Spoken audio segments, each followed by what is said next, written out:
responsabilidade de Oi. seus idealizadores. Oi. Oi. Aqui na frente.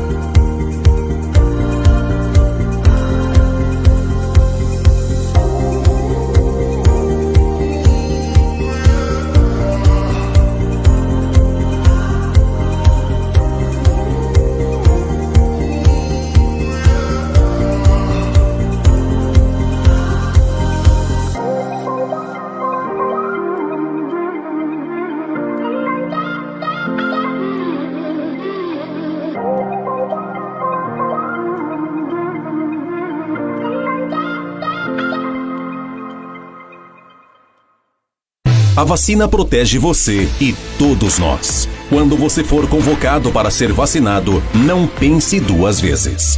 Assim você se protege e protege todos à sua volta. Uma campanha do Sistema Cidade de Comunicação. www.domestilar.com. Agora você compra com segurança e sem sair de casa. O melhor da vida com apenas um clique. Produtos para o seu bem-estar com o melhor preço e o maior prazo à vista e nos cartões. Se preferir, use o Domestilar online pelo WhatsApp. Domestilar.com. Conectada em você. Sabe aquelas promessas de começar a fazer caminhada, voltar pra academia, jogar bola com os amigos? Agora você tem 1000 motivos para cumpri-las. Curta a vida em movimento. A Top Tênis tem tudo que você precisa para entrar em forma. Belíssimos lançamentos na linha fitness, calçados esportivos, acessórios masculinos, femininos e infantil. São milhares de produtos das melhores marcas e modelos para você economizar de verdade e entrar em forma. Top Tênis, esporte com estilo, em Macapá e Santana. Você tá a fim de encarar muita ação e aventura? Então seu lugar é aqui, na Adventure. Só aqui você encontra tudo o que precisa para enfrentar os terrenos mais radicais. Mochilas, barracas, camping, pesca, escalada e rapel. Uma grande infinidade de artigos militares e esportes radicais. Te esperta, rapaz, e passa aqui na Adventure e comece a conhecer a vida de maneiras diferentes. Adventure, aqui começa a sua aventura. A vacina protege você e todos nós. Quando você for convocado para ser vacinado, não pense duas vezes. Assim você se protege e protege todos à sua volta. Uma campanha do Sistema Cidade de Comunicação. www.domestilar.com. Agora você compra com segurança e sem sair de casa. O melhor da vida com apenas um clique. Produtos para o seu bem-estar com o melhor preço e o maior prazo à vista e nos cartões. Se preferir, use o Domestilar online pelo WhatsApp. Domestilar.com. Conectada em você. Sabe aquelas promessas de começar a fazer caminhada, voltar pra academia, jogar bola com os amigos? Agora você tem 1000 motivos para cumpri-las. Curta a vida em movimento. A Top Tênis tem tudo que você precisa para entrar em forma. Belíssimos lançamentos na linha fitness, calçados esportivos, acessórios masculinos, femininos e infantil. São milhares de produtos das melhores marcas e modelos para você economizar de verdade e entrar em forma. Top Tênis, esporte com estilo, em Macapá e Santana. Você tá a fim de encarar muita ação e aventura? Então seu lugar é aqui, na Adventure. Só aqui você encontra tudo o que precisa para enfrentar os terrenos mais radicais. Mochilas, barracas, camping, pesca, escalada e rapel. Uma grande infinidade de artigos militares e esportes radicais. Te esperta, rapaz, e passa aqui na Adventure e comece a conhecer a vida de maneiras diferentes. Adventure, aqui começa a sua aventura. Negative K, nothing further, just city cabbie in the corner.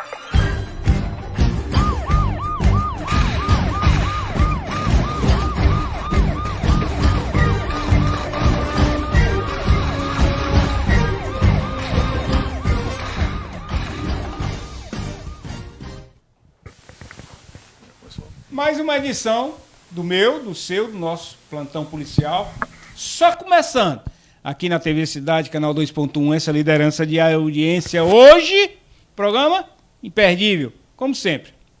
Né? Estamos aqui para conversar de uma pauta muito pertinente, muito interessante. E com duas autoridades, né, que aceitaram nosso convite e vieram ao programa. Aqui do meu lado, né, juiz, doutor Ailton Vidal. Das outras vezes eu chamei tanto Marcelo, né? Ailton Marcelo. Aí quem me chama Ailton Marcelo é só minha mãe e meu pai. Então tá bom. Doutor Ailton Vidal, aqui, que é o juiz titular da 2ª Vara, né, criminal aqui de Macapá, do nosso Tribunal de Justiça. E o grande delegado, Berlândio Gomes, nosso chefe de polícia da Polícia Civil do Amapá, nosso delegado geral. E a gente começa agradecendo, doutor Ailton.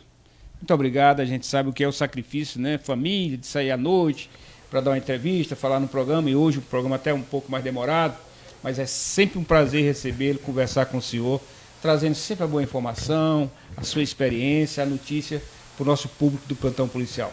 Seja bem-vindo, boa noite, doutor Ailton. Boa noite, eu que agradeço o convite mais uma vez. Vim para provar que eu não demoro tanto tempo para regressar. Da outra vez, ele ficou me denunciando aqui que já havia 6 meses que me chamava, 1 ano, e eu não vinha. Mas, enfim, eu vim aqui trocar uma ideia, vou tentar ser o mais tentar ser mais acessível no linguajar possível, para que todo o público possa nos compreender, né, o real alcance do nosso debate. Eu conto aqui com o apoio do meu colega Berlândio, né? E agradeço também pelo convite. Agradecer, doutor Berlândio, que está aí sempre solicita a imprensa, né? Trabalhando muito, mas às vezes tem que fugir um pouquinho à noite, né? E trazer essa experiência de vida, trazer essas ideias, né? Para o nosso público, para a nossa sociedade, né? Porque geralmente quem pode esclarecer são as autoridades. E hoje a gente vai falar aqui de abuso, da nova lei de abuso da autoridade. Então, Berlândio, é sempre muito bom conversar com o senhor, a gente sempre aprende muito. Muito obrigado, seja muito bem-vindo ao nosso plantão policial.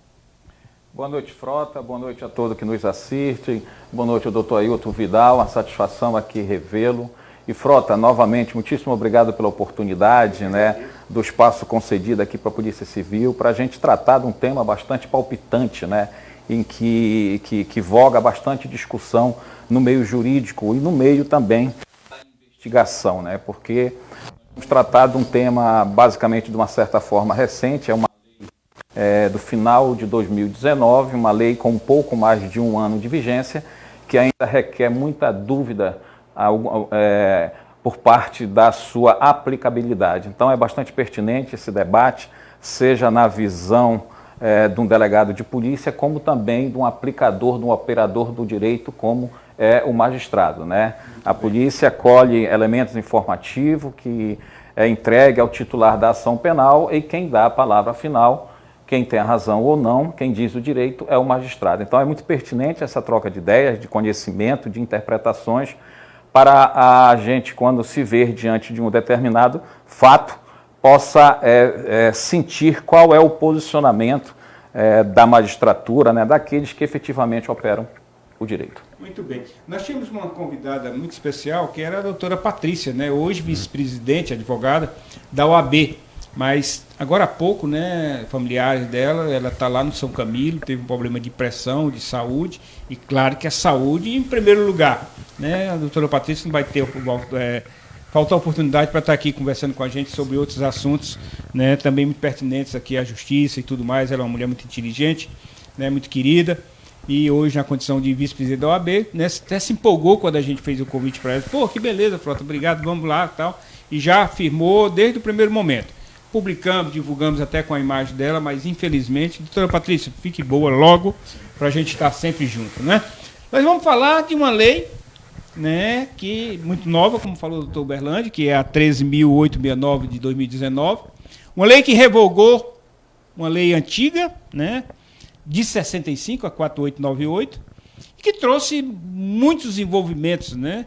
Teve uma origem para uma determinada causa, terminou, né, não colando muito, aí terminou abrangendo todos os outros segmentos de justiça do nosso país. E nós estamos aqui com essas duas autoridades entendidas, atualizadas, para esclarecer para você o que é um pouco da lei de abuso de autoridade. Doutor Ailton, eu começo com o senhor é contra ou a favor da lei, essa lei da 13.869 de 2019, e por quê? Bom, antes de tudo, eu quero também desejar melhoras ao filho da doutora Patrícia. A doutora Patrícia, ela o problema. Ela que está com problema, né? Tudo bem. Então, que a doutora Patrícia possa melhorar e regressar para suas atividades, né, para a sua labuta, completamente recuperada o mais breve possível. Fica aqui nossos pensamentos positivos, nossas orações. O tema ele é muito arenoso, porque ainda também muito jovem. Se nós pensarmos só na lei de 2019, cuja vigência ela foi em janeiro de 2020, né? Foi em vigor em janeiro de 2020. Mas se nós formos contextualizar, a gente vai lembrar que em 1965 já havia uma lei que tratava do abuso de autoridade, já tipificava a conduta abuso de autoridade. Não é? Essa lei foi revogada pela lei de 2019, mas já havia essa previsão. A primeira legislação, ela veio no bojo da ditadura militar, nos primeiros anos, nos anos inaugurais dos anos de chumbo, né? Chamados assim. Então, veio com aquele intuito de coibir excessos e punir eventuais excessos.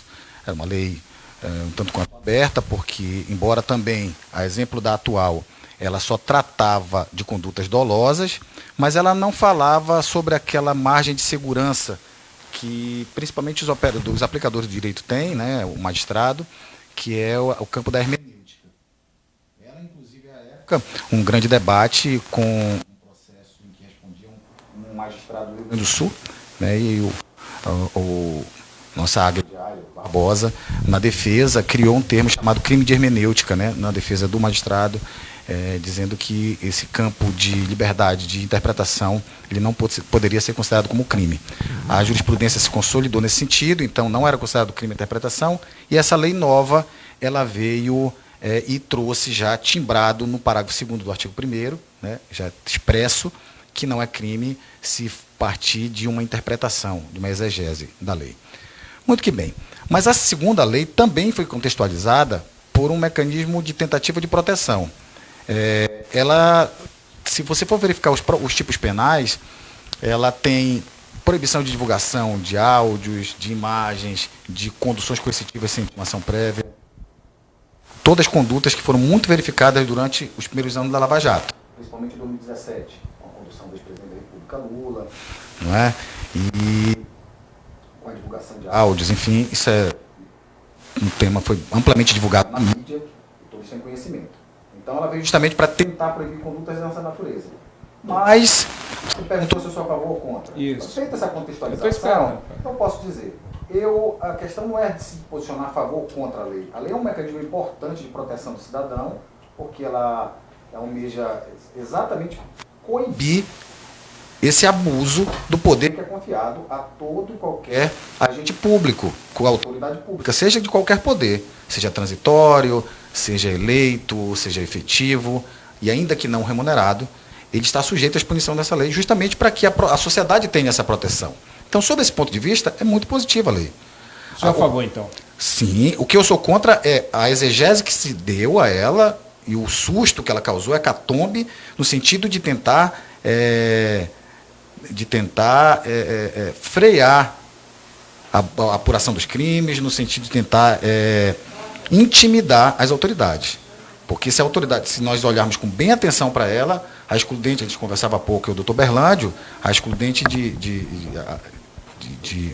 que existe no parágrafo 2º, que na verdade ela torna totalmente atípica a conduta, não é? É o meu ponto de vista, eu acredito que o seu também, que a gente falou aqui nos bastidores, ela deixa essa tranquilidade de trabalho para as autoridades. Ok. Tá? Então, sobre esse ponto de vista, eu sou favorável à lei. Não tenho nada contra a lei, embora contra a interpretação que muitos quiseram dar a ela quando ela entrou em vigor. Isso é um outro ponto de vista. Ela seca, com uma visão, com uma hermenêutica devidamente aplicada, eu sou favorável. O que eu sou contra é contra a visão dela que vai tentar... Okay. A gente vai detalhar tudo isso aqui. Doutor Berlândio, e o senhor é contra ou a favor a lei do abuso de autoridade e por quê? Frota, primeiramente, antes de me posicionar a favor ou contra de uma determinada lei, em especial a lei de abuso de poder, abuso de autoridade, é de capital relevância a gente fazer uma retrospectiva em que cenário ela foi criada e por que a lei anterior foi revogada. era o decreto-lei, né? 4898 de 65, à época, o presidente era o Castelo Branco, tá? Cearense, Meu conterrâneo. da sua terra, tá? Era um regime ditatorial, em que ali se buscava também tolir os excessos do Estado. Mas ali, a bem da verdade, era um arremedo de lei, porque se você fazer uma análise perfunctória, você vai observar que ela só existia nela 2 tipos penal. Artigo 3º e 4º, que tipificava condutas criminosas. Então era uma lei faz de conta. Como o Estado ditatorial iria criar uma lei forte para inibir suas condutas que eram, em tese, ilegais. Então, a gente antevê que praticamente ela chancelava os abusos, com poucos tipos penais muito abertos e também com a pena mínima, era um arremedo de pena. Então, o cenário era outro. Houve a inovação constitucional, a nossa Constituição de 88, uma Constituição cidadã, em que se outorgou no artigo 5º e respectivos incisos grande direito ao cidadão, e lá ele começa a limitar o poder do Estado.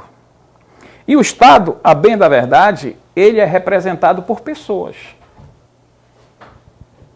Por exemplo, aqui nós temos um representante do Estado, o doutor Ailton, que representa o poder judiciário, né? Os poderes da União, que é o executivo, o legislativo e o judiciário. O Estado se faz de pessoas. Tem que ter pessoas para fazer da vivência ao Estado, fazer com que as instituições funcionem. Então, houve essa necessidade, sobre esse prisma constitucional, de que nós saímos de um regime militar e fomos para um regime de liberdade, onde se outorgou liberdades, né, direitos e garantias ao cidadão, e depois de passado algum tempo, verificou-se que,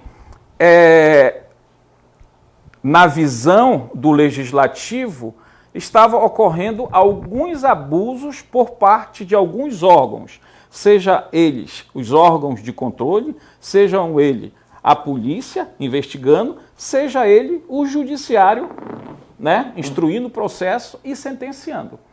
Então, por ocasião da Lava Jato, o legislativo, que tem o poder legiferante de legislar, sentiu ali que havia um abuso por parte desses órgãos de controle, por parte da investigação e por parte até do judiciário. Então ele viu algumas condutas e acharam eles à época, os legisladores, que já estavam presenciando aquelas, em tese, aqueles abusos, né, contra alguns alvos da investigação Lava Jato, e com medo, receiosos de que poderiam cair na malha da investigação,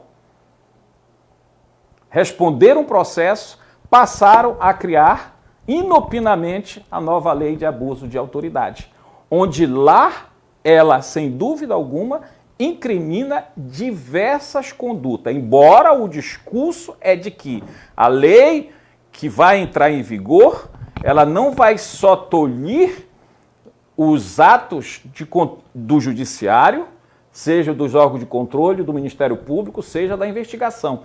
Eles também os colocaram também os atos do legislativo, tá? Do executivo, só que se tu procurares um tipo penal em que eles caiam lá, não. Ela é direcionada para o Ministério Público, é direcionada para a polícia e direcionada para a magistratura. E é contra ou a favor? Para fechar todo esse discurso. Bem, eu primeiro rebato essa pergunta. O que é que queremos? O que é que queremos? Nós queremos instituições fortes para combater a criminalidade ou queremos instituições acuadas, com medo de que em determinadas condutas que nós agimos diariamente podemos incorrer em crime?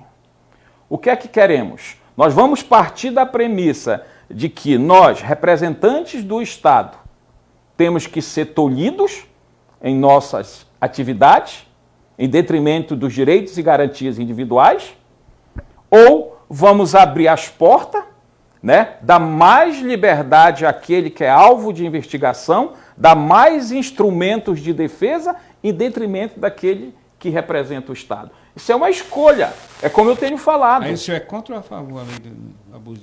Eu sou defensor de que as instituições, para que efetivamente surtam efeito, para que se tenha o Estado moderno, organizado, respeitado e próspero, as instituições têm que ser fortes. Okay. Evidentemente que todo abuso tem que ser tolhido, mas não vamos exagerar, não vamos desequilibrar a balança. Então o senhor é contra? Vários tipos penais eu sou contra. Okay. Só para complementar, perdão, é porque assim, talvez não tenha sido bem claro. Eu não sou a favor dos tipos penais todos.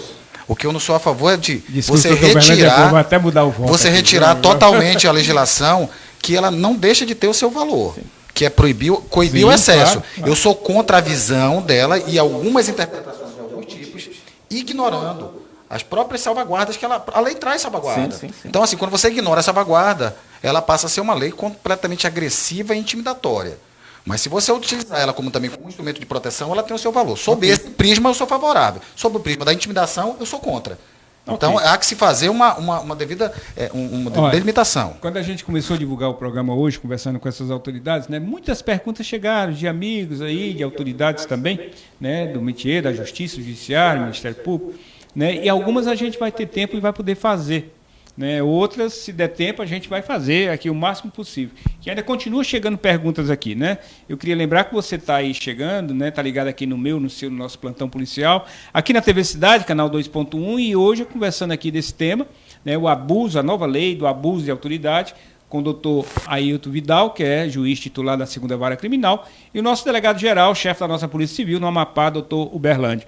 Uma perguntinha aqui que eu não vou poder deixar de fazer. Antes de fazê-la, né, até para o juiz aqui, né, eu não posso deixar de mandar o abraço que o desembargador Carmo Antônio manda, né, ao juiz, diz que foi um dos mais brilhantes alunos que ele teve, né, doutor Ailton, e manda um abraço muito forte, né, e ele faz a seguinte pergunta, né, a nova lei representa um perigo aos magistrados, membros do MP, né, autoridade da polícia, na medida que criminaliza o que se denomina hermenêutica jurídica, que interpretam, né, os textos jurídicos. Essa lei criminaliza a conduta? Bom, como eu falei anteriormente, esse debate ele já foi travado há muito tempo, na égide da lei de 1965, com Rui Barbosa, e ele foi quem criou essa expressão, crime de hermenêutica, não é? Crime de hermenêutica. Então, é a interpretação. Em apertada síntese, o público entender, é a atividade de interpretar. Ler a lei e interpretar. Aí tem vários mecanismos históricos. Cada juiz tem uma cadeia, tem uma sentença, não sei o quê. Grosso modo seria isso. Grosso modo seria isso. Mas assim, não é tanta liberdade que você tem, porque você tem parâmetros para interpretar. Né? Você tem algumas regras que devem ser seguidas. E o principal de tudo é que em cada interpretação ela tem que ser devidamente fundamentada. Então, isso é uma segurança que a população tem, que não é o que o juiz acha, né? Mas é o que está. A interpretação tem que ser fundamentada. Para que todos saibam qual a razão de decidir. Então vamos lá. Eu não vejo o crime de hermenêutica nessa lei. Isso dá uma certa segurança, porque ela própria diz que não será criminalizada a atividade de interpretação. Há quem critique esse dispositivo dizendo que ele foi criado com um certo lobby do judiciário, pressão do judiciário. E por que ele coloca aqui o risco do juiz, do Ministério Público, da própria força policial? A nossa atividade é uma atividade de risco. A minha atividade do Uberlândia, a atividade do promotor de justiça. E quem está no caminho da persecução penal, ele é de risco. Você está sujeito a cometer. Ele é decisão que toma. Claro, você está sujeito a dar uma interpretação equivocada ou de ser levado a um erro. Mas o que se criminaliza é aquela atividade adrede, aquela atividade intencional de prejudicar, de ter vantagem própria. Tá bom? Essa é isso que a lei busca punir. É aquela pessoa que age com uma intenção de prejudicar, de obter uma vantagem. A própria lei especifica isso, né? Isso logo no ato inaugural dela, ela já fala, no parágrafo 1º do artigo 1º, ela já fala isso. Fala o que ela considera como crime e diz o que é necessário para que se caracterize um crime. Tem que ser uma atividade dolosa com essa finalidade específica. E logo em seguida, no parágrafo 2º, ela vai e exime e diz que não é crime se partir de uma interpretação. Sobre esse ponto de vista, eu acho que não há nenhum perigo para a atividade judicial, também para o delegado e para o promotor. O delegado Bernardo pensa assim como juiz? Na resposta para o doutor Carmo Antônio, desembargador Carmo Antônio? Na sua primeira interpretação, no primeiro projeto inicial que foi inaugurado, diga-se que esse projeto foi capitaneado pelo senador Randolph, aqui do Amapá, esse tipo penal, que se chama, vem lá da interpretação, da criação de crime de hermeneuta, do famoso Rui Barbosa, não existia, essa lei não trouxe esse tipo, que a interpretação, a divergência de interpretação de lei não caracteriza crime. Então ali, logo de cara, a gente pode interpretar ali que é uma excludente de tipicidade, porque a lei você lê e conforme o contexto ali que você tem, você pode interpretar de formas divergentes, mas como diz, devidamente fundamentada, é o que diz a Constituição. O juiz é livre para decidir de acordo com o seu livre convencimento motivado. Ele tem que apontar, dizer o porquê está decidindo daquela ou de outra forma. Então, a fundamentação aí é essencial. É essencial. Só que cada juiz pode interpretar um fato de maneira distinta. Claro que existem balizas no nosso ordenamento jurídico de vários meios de interpretação. Interpretação literal, gramatical, teleológica e assim sucessivamente. Tá? Então, voltando ao assunto, eu entendo sim que o sentido inaugural da lei foi para acuar, sim, os órgãos de persecução, seja nessa primeira fase, na persecução policial, na investigação, seja nesse segundo momento, que é na persecução processual, e também lá na execução penal. Então, o objetivo do legislador foi acionar os freios inibitórios dessas instituições, entendeu? Que representam o Estado, são essas instituições que dão vida ao Estado, Berlandi, para que elas tivessem um limite. Um limite. Exemplo, a lei antiga, 2 tipos penais com várias alíneas. A lei nova, composta de 45 artigos, 31 especificamente capitulado como crime. Ela faz alusão ao artigo 7º do Estatuto da OAB e cria mais 4 tipos penais. Aviso de Miranda, por exemplo. O delegado de polícia não comunicar, não avisar ao investigado, ao interrogado, o direito de ter ali o seu direito constitucional de ficar calado, de não constituir prova contra si, e inclusive a presença de um advogado. Se eu forçar isso, der continuidade a esse interrogatório, sem a sua vontade, sem o seu consentimento, eu estou incidindo em crime. Acontece muito isso? Não acontece porque, falo por mim, é o interrogatório. A grande discussão jurídica que existia é o seguinte: o interrogatório é um meio de defesa ou um meio de prova? Muito complicado essa resposta. A confissão do investigado, do acusado, é prova plena de sua culpabilidade? Não. Então, o interrogatório, na minha experiência, pouco vale. Eu tenho absoluta certeza que vários magistrados jamais condenam com base em uma única prova. Agora, uma perguntinha que não quer calar, doutor Berlandi. O senhor, como delegado geral, foi delegado de várias delegacias aí, hoje, o delegado, quando termina toda uma investigação, faz ali todas as suas oitivas e remete para o Ministério Público, depois chega na mão do juiz.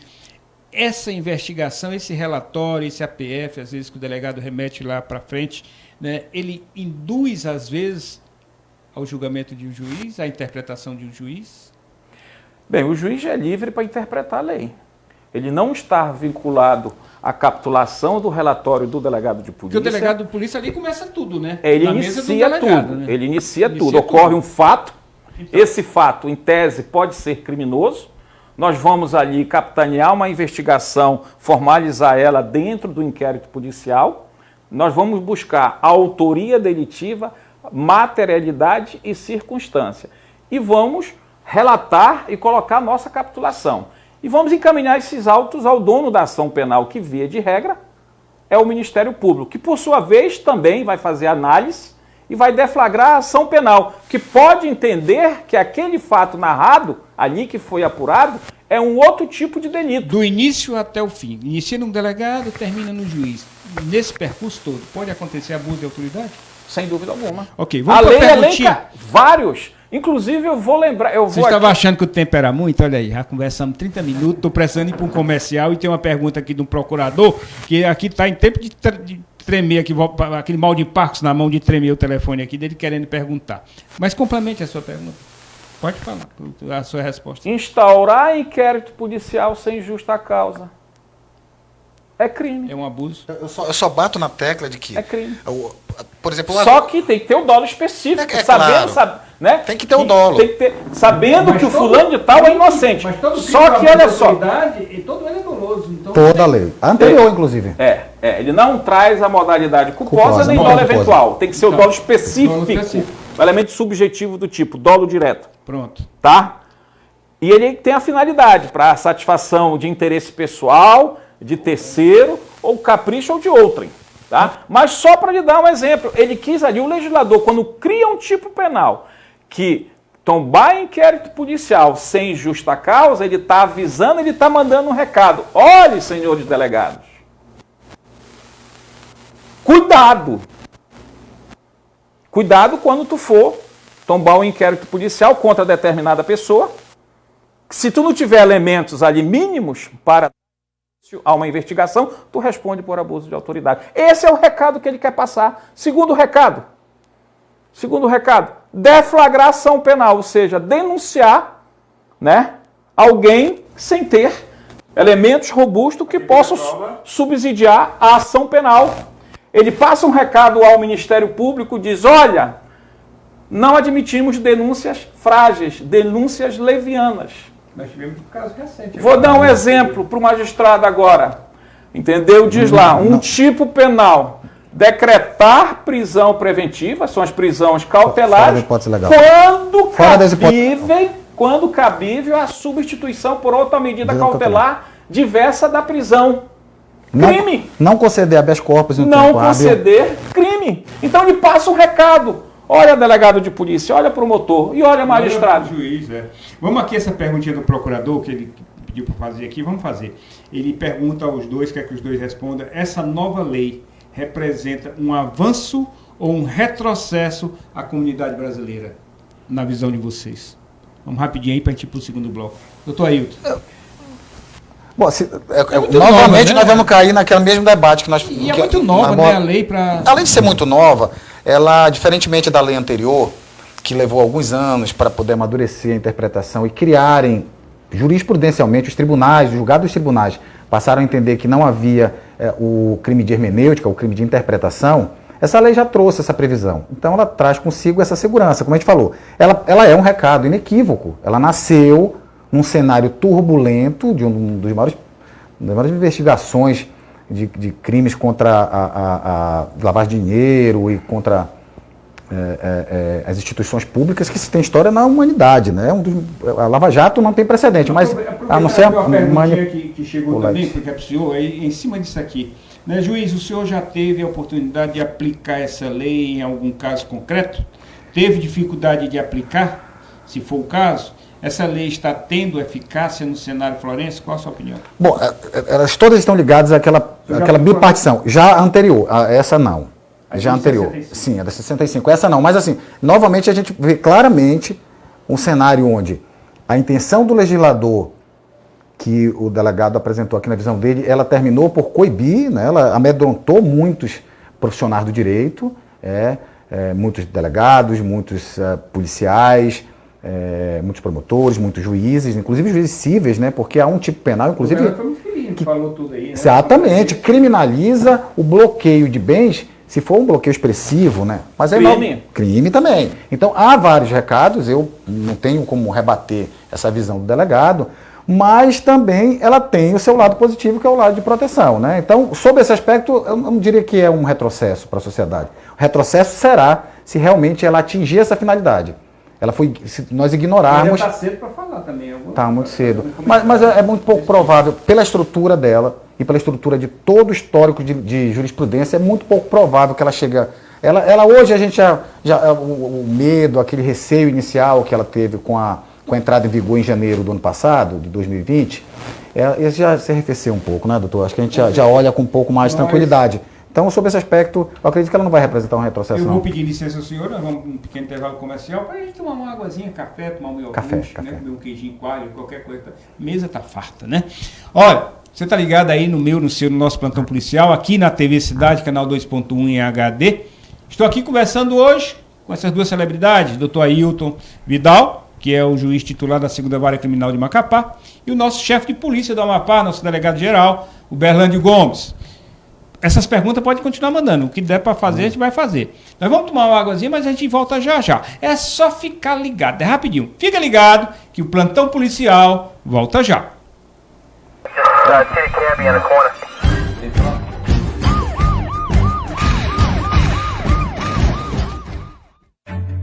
Quem cuida da nossa proteção também precisa ser protegido. Por isso, grande parte do efetivo das Forças de Segurança Pública e de Salvamento da linha de frente já estão sendo vacinados contra a Covid-19. O governo do Amapá já distribuiu mais de 140 mil doses de vacina e a imunização está acontecendo em todos os 16 municípios do estado. Entre os grupos prioritários, estamos vacinando ribeirinhos e quilombolas. Acompanhe e fiscalize o cronograma de vacinação no seu município. A vacina é uma ferramenta de proteção coletiva e até que todos estejam vacinados, a prevenção é o único caminho. Quando chegar a sua vez, não vacile. Vacine. Governo do Amapá. Sabe aquelas promessas de começar a fazer caminhada, voltar pra academia, jogar bola com os amigos? Agora você tem 1000 motivos para cumpri-las. Curta a vida em movimento. A Top Tênis tem tudo que você precisa para entrar em forma. Belíssimos lançamentos na linha fitness, calçados esportivos, acessórios masculinos, femininos e infantil. São milhares de produtos das melhores marcas e modelos para você economizar de verdade e entrar em forma. Top Tênis, esporte com estilo, em Macapá e Santana.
A vacina protege você e todos nós. Quando você for convocado para ser vacinado, não pense 2 vezes.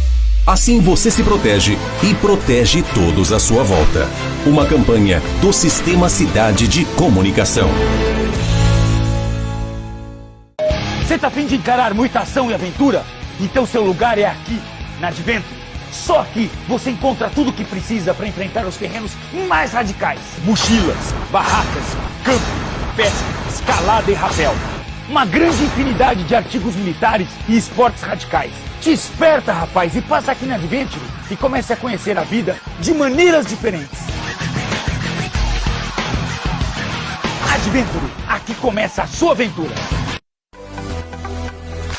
www.domestilar.com.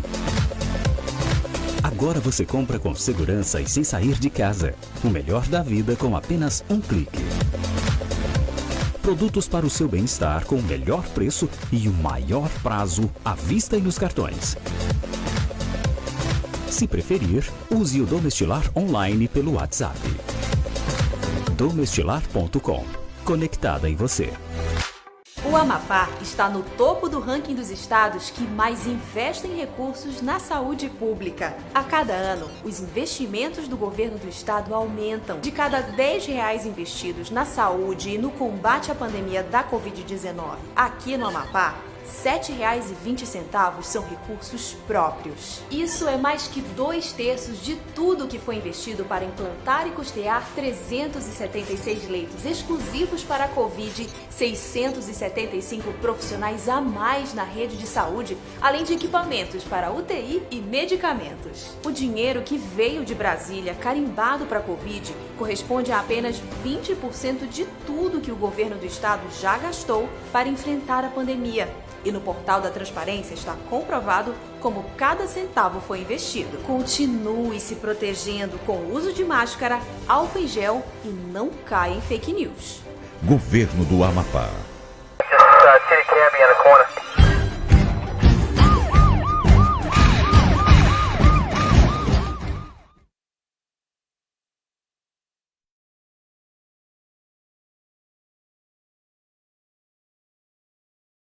Da nova lei aí, novinha, né? A 13.869 de 2019, que entrou em vigor em janeiro de 2020, que é a lei do abuso de autoridade.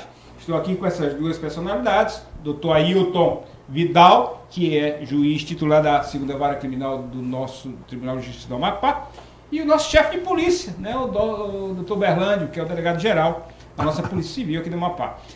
Dr. Berlândio, o senhor parece que ficou assim meio, né, com essa última pergunta feita ao doutor Ailton Vidal. Ele achou que a minha resposta foi vaga. Ele achou que o senhor meteu um pouquinho, houve aqui uma vaselinazinha. Eu não tenho como ser tão específico, tem um processo do juiz. De então responda o senhor, o que o senhor acha dessa nova lei? Houve avanço ou é um retrocesso? Pronto, fique à vontade. Frota, e a todos que nos assistem, né, a todos que labutam no mundo jurídico, são operadores, o que é que a gente tem visto? O processo penal, o direito penal, ele passa por um movimento de descriminalização e despenalização. Isso é fato. Todas as leis criadas no Brasil, elas trazem instituto para despenalizar e discriminar. Nós temos aí o Instituto da Transação Penal, nós temos o Instituto da Suspensão Condicional do Processo, tá? Nós temos o SUSI processual ainda antigo, 1940, lá do artigo 77. A nova mudança legislativa, artigo 28A, o acordo de não persecução penal nos crimes em que a pena mínima não seja superior a 4 anos. Então, o movimento legislativo que se opera hoje no Congresso Nacional é de despenalizar e também descriminalizar. Tá? Hoje se fala tanto em direito ambiental. A Lei 9.605/97. Pronto. Com o surgimento dessa nova mudança legislativa, especificamente do artigo 29A, nenhum crime, 28A, nenhum crime ambiental, nenhum crime, via de regra, você será, quiser, processado. Imagine punido. Então, nós estamos no movimento de que leis severas não surtem efeito, criminalizar não surte efeito, tá? E por que agora? Criar tipos penais para acuar a magistratura, para acuar a polícia, para acuar o Ministério Público. Isso é um retrocesso. Sobre esse aspecto, é um retrocesso. Tá? Por que frear as instituições, entendeu? Solidificadas há séculos, inibir a sua atuação e, em contrapartida, afrouxar o laço para aqueles que, de fato, infringem a lei contumazmente. O que é que queremos? Ora, Frota. Aí se volta àquela situação da origem do que foi criada essa lei. Está se despenalizando, se arruma instituto para não segregar ninguém, dizendo que a punição não surte efeito. Faça o comparativo. Se isso tivesse dando certo, a máxima da impunidade. A criminalidade não tinha avançado. Isso é verdade. E sabemos que a todo tempo a criminalidade tem avançado e o que se mais cria são janelas jurídicas para aquele que infringiu a lei possa sair. Vou dar exemplo, acordo de não persecução penal. Os crimes praticados sem violência. Corrupção passiva. Também. Peculato. Você acha que esse tipo penal foi criado para quem? Para o servidor. Hein? Para aquele lá, para o político. O político, antes de criar qualquer tipo penal, ele se antever naquela situação. Ele se coloca. Então, ele abre janelas, institutos, brechas jurídicas para se sair. É uma autoproteção. Ele tem o poder de legislar. É por isso que eu discordo. Eu penso que sobre esse prisma, se a gente está avançando por um direito penal minimalista, como diz Zaffaroni, que o direito penal não é a prima ratio e última ratio, porque eu agora lançar mão do direito penal do inimigo para coibir essas instituições, esses agentes públicos que têm por missão constitucional investigar, denunciar e aplicar a lei ao caso concreto. Então, sobre essa ótica, é um retrocesso absurdo. Foco, né? Não, como eu falei, eu concordo plenamente. Eu acho, se for sobre a ótica do freio, sobre a ótica da intimidação, essa lei é um completo absurdo sobre essa visão. Mas se você olhar minimamente para ela, que ela também serve para proteger as vítimas e também em segundo momento, porque aí a vítima, nós temos dupla vitimologia passiva, né? O Estado também termina sendo uma vítima, porque tem sua imagem arranhada. Sobre esse aspecto mas é claro, a gente não pode fugir tudo tem que ser entendido de uma forma conglobante que a gente está falando aqui, né? A lei foi criada com esse viés. O que eu falo é que depois que ela foi gestada, com a inserção do parágrafo 1º e do parágrafo 2º, aí veio a tranquilidade de quem trabalha sério. Quando a lei foi revogada, entrou em vigor em janeiro, o senhor como magistrado ficou preocupado? Nas interpretações, no cometimento do crime? Porque eu já tinha segurança de que só o dolo direto, não é? E com aquele elemento específico, volitivo, de que eu tenho que ter a real intenção de prejudicar terceiro ou ter alguma vantagem. E também que no campo de interpretação, que é a minha atividade fundamental, minha atividade basilar, interpretar a lei.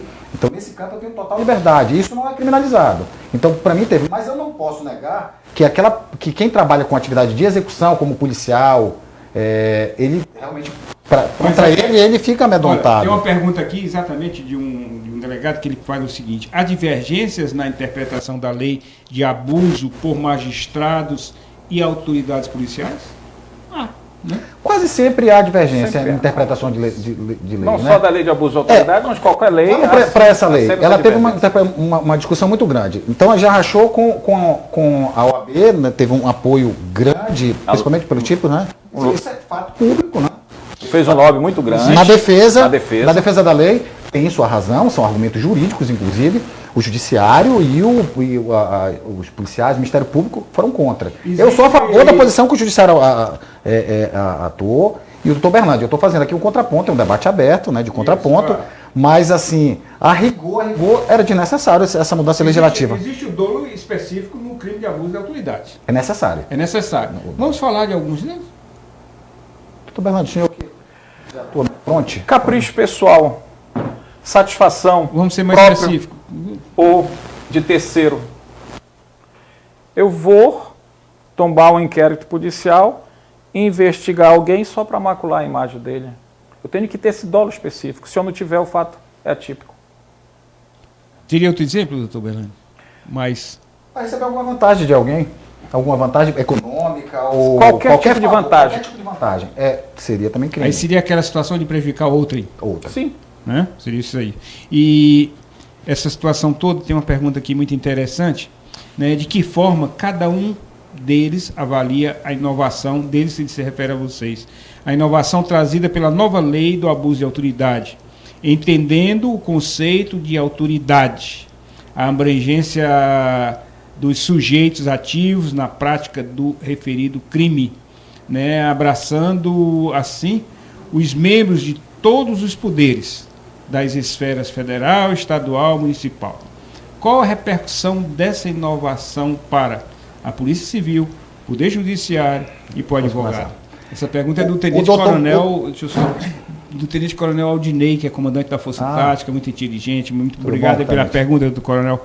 Ficou muito bem. Foi muito bem feita, Coronel. Só que o delegado já deixou claro, que eu vou só reforçar o que ele já falou, é um tanto quanto falaciosa essa abrangência total, né? Porque se nós formos pegar cada tipo, especificamente cada tipo, você não vai ter muita abrangência em relação a quem é integrante do Poder Legislativo. Isso é fato. Não estou interpretando a lei, é o que está escrito nela. Do Executivo, Executivo e Legislativo a gente não vai encontrar. Mas quem está lá focado nela para sujeito passivo...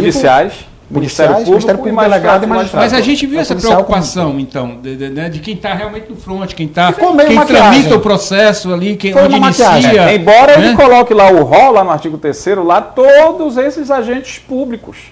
Mas quando você começa a fazer uma análise detida dos tipos incriminadores, você percebe que nenhum desses vão encaixar a eles. Ou raramente, né? Ou raramente. Uma CPI, por exemplo, a gente pode ver, numa CPI, eles podem, eventualmente, em alguma atividade, o parlamentar pode incorrer em algum tipo daquele. Mas são raríssimas as CPI. As atividades que ficaram na mira, na alça de mira, o Judiciário, o Ministério Público, a polícia Civil, Militar, o que acontece? Eles têm essa atividade todos os dias, é atividade essencial. É o que eles praticam todo dia. O parlamentar, dia de sessão, o executivo também. Então, sobre esse ponto, não houve inovação na prática.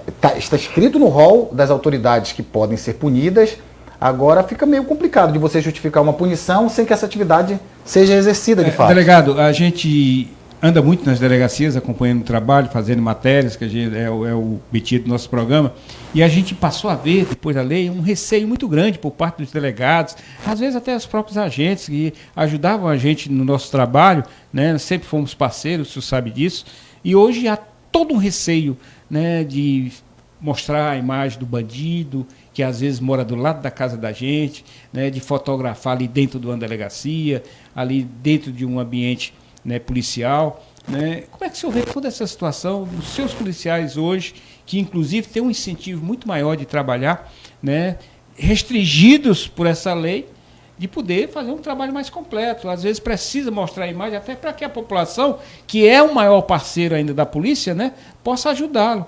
Então, esse receio, né, intimidou a polícia realmente por conta dessa lei e trouxe um prejuízo nos trabalhos de investigação, de captura dessa marginalidade que está solta por aí? Inicialmente, quando essa lei entrou em vigor, ela teve um vacácio legis de 120 dias, né? Ela foi aprovada no final de 2009, mas só entrou em vigor em 2019, só entrou em vigor em 2020, né? Ela assustou bastante, entendeu? Eu, na época, me recordo que antigamente eu fazia muitas representações, seja de interceptação telefônica, seja de prisões, de busca e apreensão, e de vários alvos, 20, 30, 36, 45, 46 alvos. E esses pedidos eram facilmente deferidos. Com o surgimento dessa lei, a gente verificou que alguns magistrados e até membros do Ministério Público também passaram a ter mais zelo, mais capricho no momento de se manifestar e de decidir acerca desses pleitos com medo. O senhor percebeu isso? Mas também? Era latente isso. Eu acho que o próprio doutor Ailton também vislumbrou internamente o burburinho nesse sentido, né? Que queria, porque assim que surge uma lei, ela causa um impacto muito grande. Entendeu? Porque ainda não, ela não está madura o suficiente para saber como ela vai ser interpretada. Porque cada um que olha para ali, até hoje, como você está colocando, enxerga de uma forma diferente. E já é uma lei que tem 1 ano e 5 meses aí. 4 meses. Que entrou em vigor, né? Em vigor. Agora, eu deixo o meu pessoal muito à vontade, porque na Polícia Civil, lá,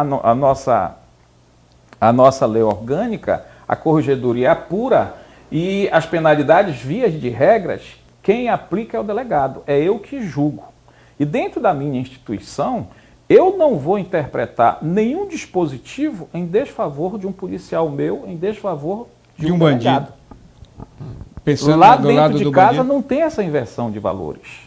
Eu vou sempre interpretar que o meu agente, que o meu policial, que o servidor público agiu de boa fé.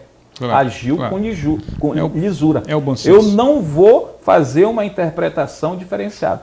Quando ocorrer casos esdrúxulos em que esteja latente mesmo esse abuso, aí tudo bem. O senhor Mas vê nessa já uma zona de flexibilização? interpretação, sempre vou interpretar em favor dos meus policiais. O senhor vê hoje já uma flexibilização, melhora de um pouco mais de liberdade, no sentido de se ter essa imagem? Passou aquele impacto inicial, passou. Hoje em dia a gente vai lendo a doutrina e a doutrina vai entendendo que essa lei, para ser de fato aplicada, para que haja punição, inclusive a pena pode chegar em alguns casos aí a 4 anos, tá?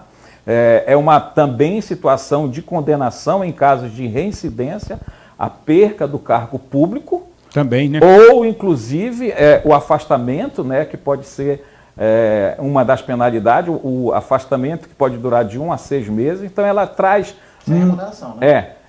Sem remuneração. Então, ela não traz somente aquele ônus punitivo, traz outras consequências jurídicas de que você, por exemplo, seja expulso da sua instituição.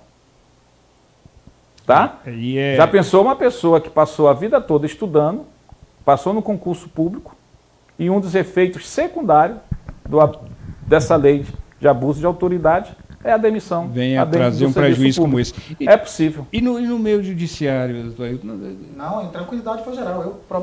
Eu particularmente também fiquei intranquilo quando foi aprovada a lei, porque você tem um texto ali em vacatio legis, que vacatio legis é aquele período entre que a lei é publicada, aprovada no Congresso e entra em vigor. Ela foi um período... Agora, em alguns casos que chegou para o senhor, como é que o senhor fez? Demorou para julgar, estudou, pesquisou? Não, depois que ela entrou em vigor, 120 dias depois da publicação, eu acho que já tínhamos debatido o suficiente para que já havia um chegasse ao entendimento. Eu, particularmente, já tinha segurança para trabalhar. Tranquilo.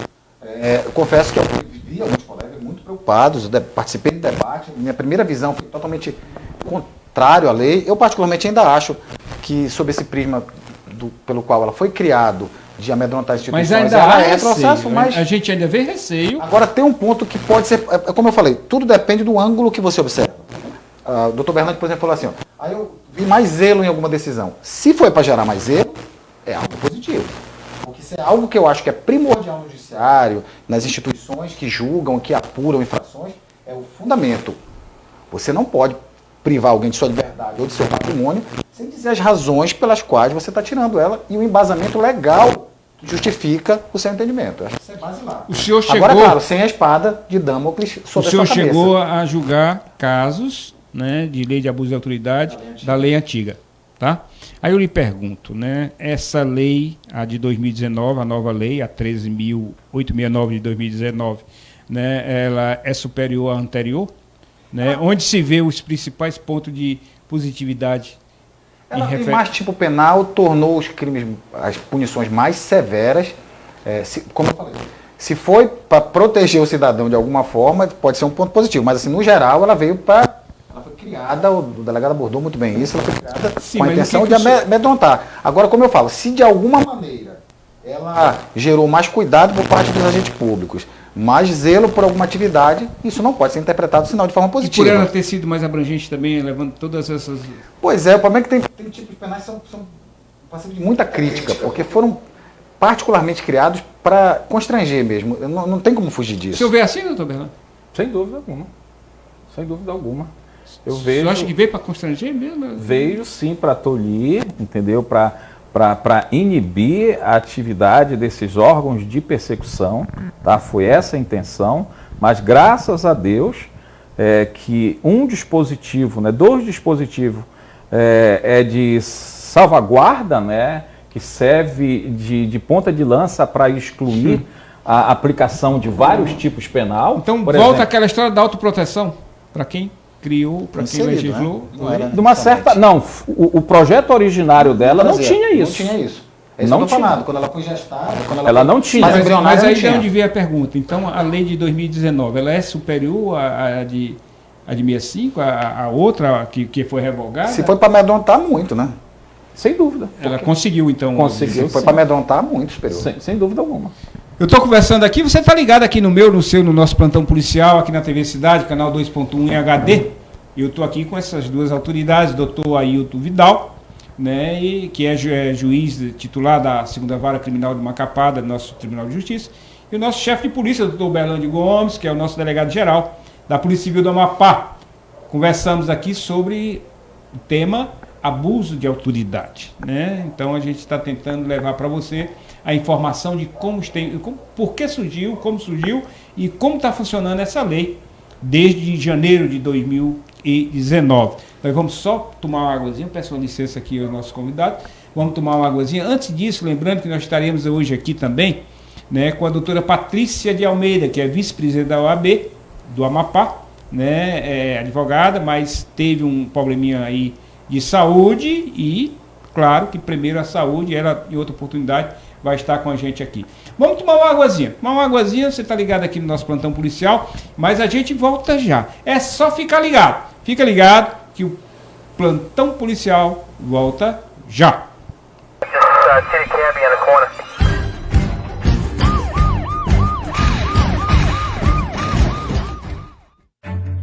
Quem cuida da nossa proteção também precisa ser protegido.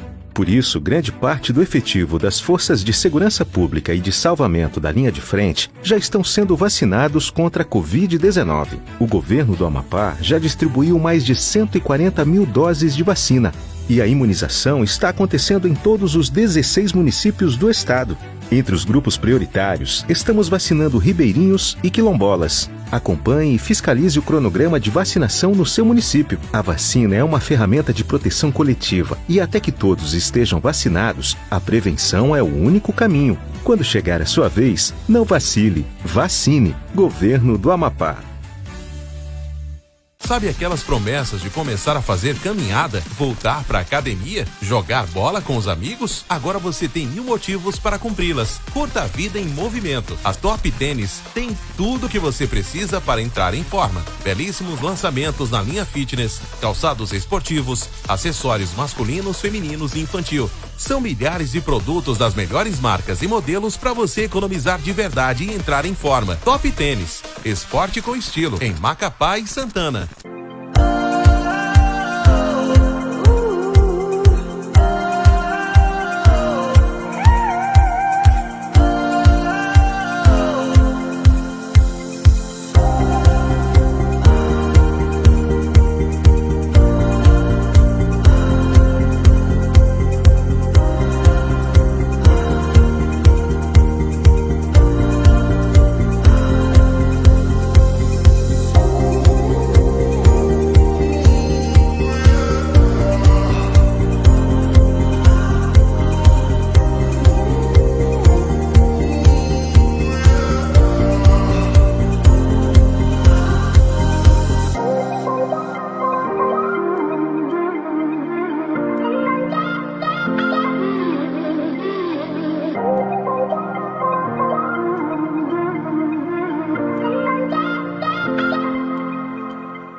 A vacina protege você e todos nós. Quando você for convocado para ser vacinado, não pense 2 vezes. Assim você se protege e protege todos à sua volta. Uma campanha do Sistema Cidade de Comunicação. Você tá a fim de encarar muita ação e aventura? Então seu lugar é aqui, na Adventure. Só aqui você encontra tudo o que precisa para enfrentar os terrenos mais radicais. Mochilas, barracas, camping, pesca, escalada e rapel. Uma grande infinidade de artigos militares e esportes radicais. Te esperta, rapaz, e passa aqui na Adventure e comece a conhecer a vida de maneiras diferentes. Adventure, aqui começa a sua aventura.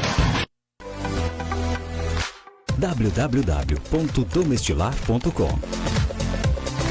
Agora você compra com segurança e sem sair de casa. O melhor da vida com apenas um clique. Produtos para o seu bem-estar com o melhor preço e o maior prazo à vista e nos cartões. Se preferir, use o Domestilar online pelo WhatsApp. Domestilar.com. Conectada em você. O Amapá está no topo do ranking dos estados que mais investem recursos na saúde pública. A cada ano, os investimentos do governo do estado aumentam. De cada R$10 investidos na saúde e no combate à pandemia da Covid-19, aqui no Amapá, R$7,20 são recursos próprios. Isso é mais que 2/3 de tudo que foi investido para implantar e custear 376 leitos exclusivos para a Covid, 675 profissionais a mais na rede de saúde, além de equipamentos para UTI e medicamentos. O dinheiro que veio de Brasília carimbado para a Covid corresponde a apenas 20% de tudo que o governo do estado já gastou para enfrentar a pandemia. E no portal da Transparência está comprovado como cada centavo foi investido. Continue se protegendo com o uso de máscara, álcool em gel e não caia em fake news. Governo do Amapá.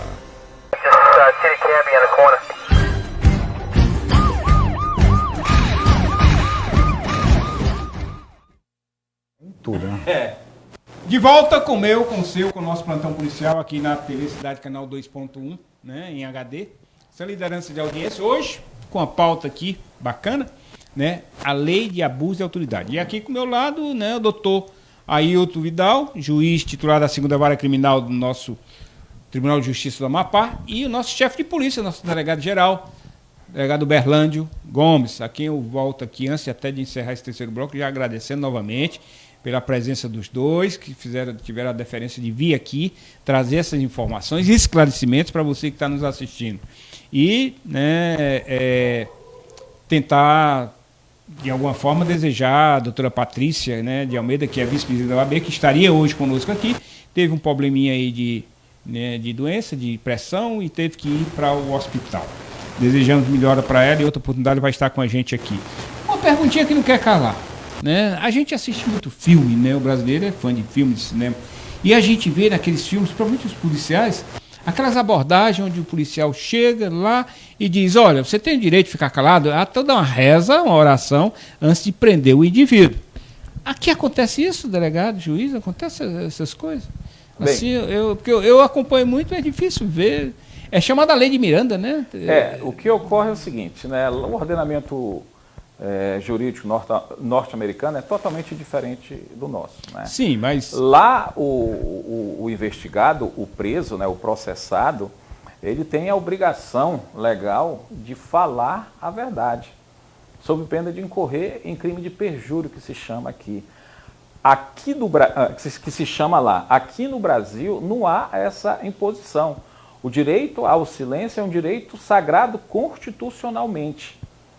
O investigado, o processado, ele tem direito de ficar calado. Até mesmo na frente do juiz? Sem dúvida alguma. Inclusive o juiz, que é o aviso de Miranda, tem que alertar desse direito constitucional dele, de ficar calado, de ter direito ao advogado, de entrevistar-se com seu advogado antes da audiência. A alegação é não criar prova contra si mesmo? Se não for concedido esse direito de entrevista, hoje a lei de abuso de autoridade o tipifica como crime. Aí é onde ela entra de novo. Entendeu? Já. Tipifica como crime. Se lá na delegacia, no momento de uma lavratura do flagrante, o delegado não oportunizar ao investigado, que esteja lá dizendo que tem um advogado, a oportunidade dele entrevistar-se, incorre, em tese, um crime de abuso de autoridade. Inclusive, é uma das prerrogativas do artigo 7º, inciso, parágrafo, tem o 7º caput, o 7º A e o 7º B, trazendo várias prerrogativas dos advogados, que dentre os quais 5 delas foram consideradas criminosas. Abuso de autoridade. Essa lei está muito abrangente, né? E ela coloca o operador de justiça, de polícia, em situações às vezes complicadas, né? No direito americano também, além desse detalhe de haver a criminalização do perjúrio, aqui no Brasil não há, de sorte que é praticamente autorizado até mentir, né? Sim. Porque se o réu mentir, não tem nada. Não tem ônus para ele. Se não tem o que o puna, ele está autorizado. Pelo menos tacitamente autorizado, né? A gente conversava aqui até no tribunal do júri, onde reina a plenitude da defesa, muito mais razão. Então esse aviso de Miranda veio, é um caso americano, né? em um debate de um acusado de violência sexual, chamado Ernesto Miranda, contra o estado do Arizona, foi bater na Suprema Corte, foi chegar até a Suprema Corte. O debate, porque quando preso, ele não foi devidamente advertido e consideraram a confissão dele, né, como prova suficiente. Porque lá no direito americano, aquela confissão que você faz formal e circunstanciada, ela serve para condenação. Sim. Você pode até negociar com o Ministério Público. Isso. Mas aqui no Brasil, não. Ela é isolada nos autos. Dificilmente você vai condenar alguém só com base numa confissão. Então, aqui não existe o caso da negociação Ministério Público e Defesa e juiz? Criaram agora o acordo de não persecução penal, ele lembra um pouco essa negociação. Kiltbergen. Feito em gabinete do juiz? Não, é o Ministério Público que faz, ele só leva para a gente homologar. O Ministério Público chama o réu, aí ele tem que confessar, nos termos que o Ministério Público propõe, ele confessa, reconhece, há um reconhecimento de culpa, o Ministério Público tem umas balizas na lei para ele cumprir algumas condições, e se ele cumprir todas as condições, a gente extingue a punibilidade dele e ele não chega nem a ser processado. Delegado, nesse mesmo caso, né, numa ajuda ao delegado, num curso de uma investigação, também há essa condição dessa negociação, de chegar até o juízo? Essa negociação, como bem diz a lei, ela é feita lá com o Ministério Público, tá? É um acordo, né, que se faz com o Ministério Público para que aquele que foi investigado não seja processado. Cabe somente nos crimes cuja pena seja inferior a 4 anos e nos crimes em que não haja emprego de violência ou grave ameaça contra a pessoa. Então há esse acordo, né, o primo barguet, que tem que ser homologado pelo juiz. Que tem que ser homologado pelo juiz. Após a homologação, o juiz também pode discordar desse acordo, tá? Há essa possibilidade também, mas uma vez remeter ao procurador, mais uma vez homologado e ele cumpriu todas as determinações ali acordadas, não gera nem reincidência com relação a ele. Só o período depurador de 5 anos que ele não pode ter novamente esse benefício. Mas antes disso, Frota, tem vários e vários benefícios, como eu falei, transação penal, suspensão condicional do processo, acordo de não persecução penal, o SUSI. No Brasil, até 4 anos, sempre se converte a pena, lá no artigo 44, os crimes praticados sem violência ou grave ameaça, até 4 anos, ninguém vai para a cadeia, sempre a prestação de serviço à comunidade, são as penas alternativas. Frota, quase 2.000 artigos existentes no nosso ordenamento jurídico brasileiro, tipificados como crimes, somente um pouco mais de 3% que dão encarceramento. Cerca de um pouco mais de 50 delitos. Que é o que leva aqueles casos mais graves, aqueles casos que cuja pena chamam mais atenção. A pena é aplicada acima de 8 anos. Aí o regime é fechado. Não seria nem acima de 5, de 4? Não. 8 anos. Porque até 4 é aberto ou se converte em uma PRD, pena restritiva de direito. De 4 até 8, regime semiaberto. Acima de 8, regime fechado. E se não for um crime hediondo, por exemplo, você cumpre 1/6 da pena, você já está progredindo. São vários benefícios. É por isso que eu digo, o Brasil vem passando, a nossa legislação penal vem passando, processual penal, por um movimento de despenalização, com o fundamento de que punir por punir não surge efeito. Aí eu pergunto, a criminalidade, nesse afrouxamento, nessa visão que eles têm de afrouxamento das regras punitivas, está surtindo efeito? A criminalidade está aumentando ou está diminuindo? Está aumentando. Está aumentando. Por que não ter esse mesmo raciocínio? Uma perguntinha. Para nós que representamos o Estado. Uma perguntinha aqui do Frota, em cima do que o senhor está falando, doutor Berlandi. A gente vê, às vezes, né, aquela situação, impunidade, ou às vezes o cara vai condenado a 15 anos, paga 3 ali, 4 vai em liberdade. E às vezes há essa solicitação, essa grita, vamos mudar a legislação, vamos mudar, a justiça não está... Será que uma vez eu ouvi um jurista falando e dizendo, olha, nós não precisamos mudar nada, basta que se cumpra a pena do que o cara foi condenado. Se ele for condenado a 15 anos, que ele cumpra os 15 anos. Né? Então, se houve essa mudança, mas não se cumpre, então aí mas não se cumpre porque a própria lei diz que tem os benefícios. Então, a mudança... Tem benefícios, é isso que nós colocamos. Então, a mudança seria por cumprimento real da pena, e não... Meu sogro, Frota, o Ricardo, bacharel em direito, e a gente, temos umas discussões muito saudáveis, né? E ele é defensor árduo disso, de que a pena deve ser cumprida de cabo a rabo. Pronto, foi isso Se que é eu o vi. caso, diminui a pena, mas que ela seja cumprida, Isso, né? É o que ele defende. isso. Aí eu tento argumentar, eu sou de uma corrente mais branda. Já gostei do seu sogro, né? Nem conheço, mas já gostei, porque da ideia dele eu também comungo. Né? Frota, eu vou dar um exemplo aqui. Qual o bem jurídico mais importante que nós temos? A vida, né? A vida. Artigo 121. O homicídio simples, de 6 a 20 anos. Se ele for primário, bons antecedentes ali, é regra o juiz aplicar a pena mínima, 6 anos. Ele cumpre 1/6 da pena, ele já progride de regime. Sabe o que é 1/6 de 6 anos? 1 ano. 1 ano. Uma vida do cidadão vale 1 ano do meliante encarcerado. Depois ele está em liberdade. Em liberdade. Como é que fica a situação de habeas corpus, doutor Ailton, com toda essa situação de nova lei? Criminalizaram a demora do habeas corpus. Se você houver uma demora, né, nós também, magistrados de primeiro grau, também julgamos habeas corpus, contrato do delegado, é um exemplo clássico. A demora, agora, claro, é aquela demora que tem que estar um dolo específico, de ter vantagem própria, de prejudicar, ou vantagem para terceiro. Sem isso, não é crime. É esse que é o grande foco. Mas, de fato, trouxeram. Se houver a demora, em tese, o magistrado pode responder, em tese. Mas seria dentro da nova lei? Dentro da nova lei. Há um tipo específico para demora na apreciação do habeas corpus. Tá, aí quando há um erro desse juiz que cai dentro da lei, vai para onde? Para a Corregedoria do Tribunal de Justiça? O magistrado responde perante o tribunal que ele oficia. Ok. O senhor queria falar? Parecido com isso também, hoje, no decorrer da investigação criminal, uma vez tombado o inquérito policial, se houver essa procrastinação, essa demora indevida, o delegado também responde por abuso de autoridade. Então, mais uma vez, é um recado. O que se quer? Tolir a investigação. O que se quer? Tolir a ação do judiciário. É esse o recado que passa a lei. Ainda bem que no apagar das luzes conseguiram colocar 2 dispositivos que é a salvaguarda daqueles que trabalham com boa fé. Quando o senhor fala em tolir, dar um freio ali nessas investigações, o senhor acha que o Ministério Público que investiga esses grandes aí, né, esses fóruns privilegiados e tudo mais, não saiu mais prejudicado que a própria polícia? O Ministério Público não é o único que investiga, né? Não é o único, mas tem também essa prerrogativa de investigar. Né? Esse recado foi passado a todos, né? A todos que trabalham na persecução penal.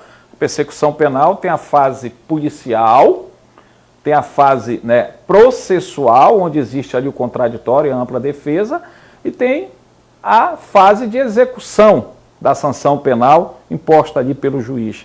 Então, a lei, ela foi bem clara, ela quis passar um recado de que deve ser punido essas autoridades, entendeu? Que têm por obrigação, por império da lei e da Constituição, aplicar o direito ao caso concreto. Muito complicado. E, em contrapartida, além de nos inibir, ela fortaleceu, não acho isso errado, entendeu? Isso é um lobby que foi feito, fortaleceu a defesa. Com várias prerrogativas, inclusive alguma dessas prerrogativas, se não forem obedecidas, nós incorremos em crime. Então a nova lei é sempre uma arapuca aí para a autoridade policial, para o juiz, para o promotor? Ela tem essa feição quando foi criada. Como eu falei, quando conseguiram inserir nela o parágrafo 1º e 2º no artigo 1º, aí ela deu essa... Ela perdeu... Arrefeceu. Ela arrefeceu, ela perdeu a força. Juiz, que ela veio e essa pra punir. nova lei, né, de certa maneira, inibe a prestação jurisdicional? Se foi criada com esse intuito, realmente perdeu força, como a gente vem falando, com essa previsão do dolo específico e também com essa salvaguarda de que você está imune aos efeitos da tipificação em caso de interpretação, que é a hermenêutica que a gente falou, interpretação. Então, sob esse aspecto, eu não acredito que ela tenha criado nenhum embaraço. Depois, claro, que nós conseguimos tomar pé, que nós conseguimos nos ambientar com o texto legislativo. Mas, no período de vacatio legis, realmente criou muita turbulência, foi um burburinho. O senhor já tomou conhecimento de algum juiz que já caiu nessa arapuca aí? Não, eu não acredito. A magistratura brasileira é muito sólida. Muito sólida. Eu acredito que meus colegas são são destemidos, eles apreciam os casos, não, a regra é essa, muito tranquila. O nosso judiciário está aí, vocês conhecem muito bem a prestação. Não conheço nenhum caso concreto que o colega tenha deixado de deferir alguma medida mais enérgica, temendo os efeitos da lei. Se eventualmente aconteceu, foi algum colega ficar um tanto quanto preocupado, o que é natural, diante de um texto desconhecido, não é, de sofrer alguma represália. Isso é muito comum nos colegas mais novos, inclusive, que estão em estágio probatório, não é? É natural que você fique com um pouco mais de cautela. Mas deixar de prestar jurisdição quando acionado, eu não conheço e duvido muito que algum colega tenha passado por isso. O senhor poderia dizer que também trouxe um atraso, uma demora, né, nas decisões judiciais, já que o juiz passando a pensar mais, não senti estudar isso, mais, olhar... Não. A justiça é célere, mas aí com essa situação agora a gente tem que pensar duas vezes. Na nossa estatística do Tribunal de Justiça do Amapá, ela é pública, ela está lá no sistema de consulta, que a gente chama o nosso sistema de tucujures, né? Isso. Então, lá tem um tucujurômetro, que é um mecanismo que mede a produção de cada magistrado. Então, você pode abrir na página do Tribunal de Justiça, que é www.tjp.jus.br, lá você vai pegar e tem a produtividade de cada magistrado. Quantos réus presos há, quantos processos conclusos para sentença, para decisão e para despacho, com os atos proferidos de cada unidade do Estado do Amapá. Em tempo real. Você pode publicar que os dados estão todos disponíveis. Doutor Berlandi, o senhor tomou uma medida inédita e super valorosa dentro da nossa Polícia Civil do Amapá, que foi a criação da produtividade. Por conta da lei, o senhor viu prejuízo, atraso, diminuição de produtividade, por receio de delegado, de decisões, ou coisa parecida, não? Não, nesse aspecto eu não vi, pelo contrário, a gente ano a ano, né, a gente tem avançado no que pese a lavratura e conclusão, né, de procedimentos encaminhados ao Ministério Público, que por via de consequência deflagra ação penal ou faz um acordo de não persecução penal. Evidentemente que com o advento da pandemia, né, houve uma diminuição da criminalidade, porque a partir do momento que as pessoas circulam menos nas ruas, os conflitos sociais diminuem, por via de consequência a criminalidade. A gente, desde o ano passado, está com viés de redução da criminalidade. Isso eu devo a um trabalho maciço de produção, de prisões, entendeu? Hoje a gente tem uma orientação interna na nossa instituição que não é simplesmente instruir o inquérito policial com elementos informativos de autoria, materialidade e circunstância, mas sim a gente orienta a todos os delegados, vislumbrando os elementos que seja um tipo de prisão cautelar, a orientação é que represente, tá? Inicialmente houve uma inibição por parte do judiciário, mas passaram a entender que a lei, embora tenha passado essa mensagem de inibir esses operadores do direito, viu-se, e os tribunais também têm visto que para incidir algum tipo penal de abuso de autoridade, há a necessidade premente do elemento subjetivo do tipo, que é o dolo direto, o dolo do abuso, a satisfação de interesse pessoal, de terceiro, do capricho. Entendi. Doutor Ailton, uma perguntinha que não quer calar. Se chegassem para o senhor, juiz, né, olha, nós estamos hoje sobre a Lei 4898 de 65, que o senhor, inclusive, já julgou, fez a aplicabilidade dela. Mas nós estamos com a nova lei aqui. Aí o senhor ia ver a lei, estudar e tudo mais. Vendo e sabendo da lei, da 13.000, da nova lei 13.869 de 2019, o senhor aceitaria ou queria continuar trabalhando ainda em cima da 4898 de 65? Isso é indiferente para mim, porque o principal que eu levo em conta é a seriedade com que eu enfrento os casos que me são apresentados, né? Como o doutor Bernardo falou, aqui no Amapá a gente tem a segurança de trabalhar com uma polícia muito organizada, inquéritos muito bem elaborados, o Ministério Público é extremamente cauteloso na elaboração das denúncias, no trato com o inquérito, na formação do seu convencimento. Então, quando o processo, o caso concreto, por intermédio da denúncia, chega ao judiciário, a gente já tem um material sólido que nos permite fazer uma análise com mais segurança, né? Então, independe de qual é a lei. O senhor tem trabalhado sempre em cima desses processos? Se não houver elementos mínimos nela, é caso, inclusive, do magistrado rejeitar de plano, se não houver. Mas eu não acredito que são situações rápidas. De 100 processos que chegam lá com o juiz Ailton, o senhor retorna algum... Olha, a acontece, regra, não? e isso eu aprendi com o desembargador Carlos, foi meu professor na faculdade, até um abraço, tu mandou uma pergunta, né? Isso. Desembargador, sempre Ele falava disse que foi um dos alunos mais brilhantes não dele. Foi a doutora Gilcinete, que era mais craque, foi até minha professora, colega da vara da infância. Mas assim, teve o doutor Carlos Fernando, doutor Copes, tem muita gente que... Eu era aprendiz de feiticeiro, eu era um dos últimos. Ele aprendeu bem, né? A vassoura... Um pouquinho. Era bom professor. Era um bruxo bom, né? E o desembargador sempre falava pra gente o seguinte, olha, quando não é muito natural de causar assim, uma certa estranheza que você tenha um número muito alto de absolvições. Porque você perpassa pela atividade de um policial, de um delegado, de um promotor de justiça, uma instrução criminal, até chegar para o magistrado julgar. Então, naturalmente, ele só vai ter esse avanço todo se tiver elementos mínimos. Lógico, eu não estou dizendo que isso é feito para condenar, porque não raro a gente absolve. Você já voltou? Mas geralmente quem é denunciado é porque houve uma investigação exaustiva, é porque houve uma avaliação aprofundada do Ministério Público e é porque vieram provas e elementos circunstanciados durante a instrução e aí sim, o caminho será a condenação. Mas se isso não houver, em caso até de dúvida, certamente sim, mas a absolvição se impõe. O senhor voltou algum caso, vamos dizer, em 100, voltou? Não, já. Acontece. É raro. Aí quando acontece, por quê? Falta Já aconteceu de, por exemplo, uma divergência. Pode haver divergência com o promotor de justiça. E eu submeter o caso ao procurador-geral, isso já aconteceu durante 17 anos, eu acho que 2 vezes. E da origem, lá da delegacia? Não, porque a atividade do delegado, na nossa estrutura constitucional, o Ministério Público é o titular da ação penal. Isso. Então, embora algumas leis ainda falem que o delegado tem que mandar para o juiz, na verdade tem que mandar para o promotor. Então fica nosso tempinho está acabando. Doutor Bernardo, rapidinho para o senhor me responder. Né? O senhor é um cara atualizadíssimo, está aí o que falou aqui hoje, né? Muito estudioso, inteligente. Apresentado o senhor a lei hoje 13.869, que é a nova lei de 2019, né, e o senhor tomando todo o conhecimento dela, o senhor ainda preferiria continuar trabalhando em cima da 4898 de 65 ou abraçaria essa nova lei? O Estado, para ser forte, como eu falei no início da entrevista, tem que ter instituições fortes. As instituições têm que ser autônomas e independentes e tem que ter liberdade para trabalhar.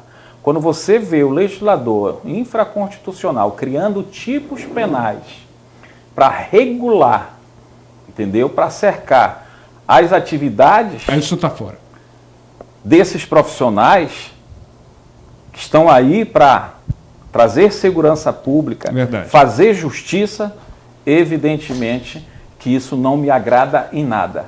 Mas vivemos no Estado democrático de direito, em que existe 3 poderes aí, cada um na sua devida função, tá? Em harmonia, né? Em harmonia, em tese, em harmonia, cada um com as suas atribuições, o legislativo legislar, então ele está aí para criar leis, tipos penais, o judiciário para aplicar a lei, mas também ali não é um braço engessado, literalmente o que a lei diz, ele aplica daquela forma, existem várias e várias formas de interpretação, tá?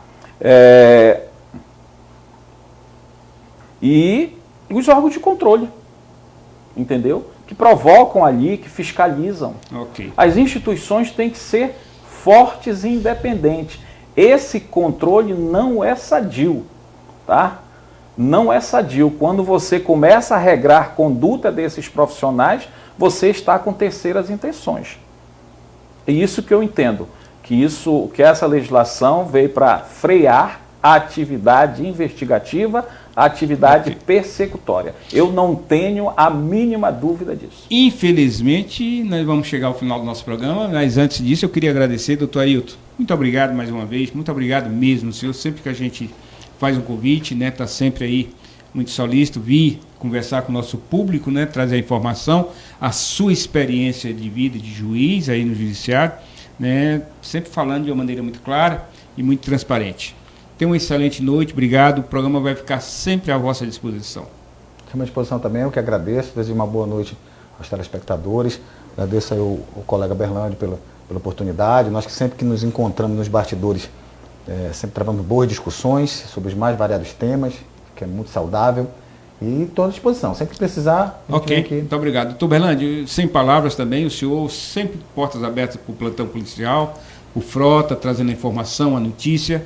Parabéns pela vossa gestão à frente da nossa Polícia Civil, coisa nunca vista aqui no Amapá, né? Tá aí os resultados, né? Que falem por si só. E muito obrigado por vir mais uma vez conversar com o nosso público do Plantão Policial, trazendo a sua experiência, a sua inteligência. Você ouviu o fundo aí que eu criei para o senhor aparecer hoje na TV? Aí, ó, Polícia Civil. Muito legal, bacana, né? Ficou legal, né? E quem foi esse patrocínio aí? De quem foi? Não, nós vamos ter que procurar esse patrocínio. Pois é. Então, Berlândia, obrigado. O programa sempre à disposição. Plantão Policial do Delegado Berlândia, da Polícia Civil do Amapá. Frota, eu que agradeço mais uma vez o espaço contemplado em debater um tema bastante palpitante, né? Em especial, trocar ideias, né? Argumentos com um magistrado reconhecidamente competente, elogiado até pelos seus superiores, os desembargadores. Então, é de grande valia esse debate e eu penso que a gente conseguiu esclarecer aí algumas dúvidas, né? Tirar algumas dúvidas das pessoas que tinham alguma curiosidade no que pese a lei de abuso de autoridade. Chegamos ao final do nosso programa, prometendo voltar amanhã a partir de 8 horas aqui na TV Cidade, canal 2.1. Conversamos aqui com o doutor Ailton, né, Vidal, que é o titular da 2ª Vara Criminal da Justiça do Amapá, e doutor Berlândio, que é delegado-geral, chefe da nossa Polícia Civil do Amapá. A vocês, fiquem com Deus, porque com Ele nós estamos. Obrigado pela audiência. Boa noite, Macapá. Boa noite, Amapá. Negative K, nothing further, just city cabbie on the corner.